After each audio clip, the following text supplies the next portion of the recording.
अखिलेश यादव एक नाअहल सियासी लीडर हैं जो अपने पिताजी की मेहनत और एंटाइटलमेंट की पॉलिटिक्स कर रहे हैं। क्योंकि सर अगर 22 में फिर अगर बीजेपी जीत गई तो भी आप A+ हो जाएंगे, और हाँ, तब तो आप A++ हो जाएंगे अगर 22 में बीजेपी फिर। नहीं, ये तो उत्तर प्रदेश की जनता तय करेगी ना कि हमारी वजह से लोकसभा का सीट चुनाव बीजेपी जीती। हम 3 लोकसभा की सीट लड़े। बताइए, आपको तो 75% मुसलमानों ने वोट दिया था ना 2019 में।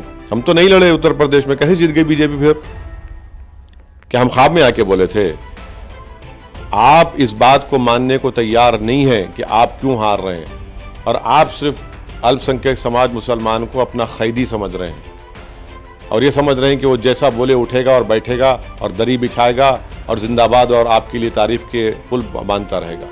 ये नहीं है। एक नई शऊर, एक नई बेदारी मुस्लिम युवाओं में पैदा हो चुकी है, जिसको ये लोग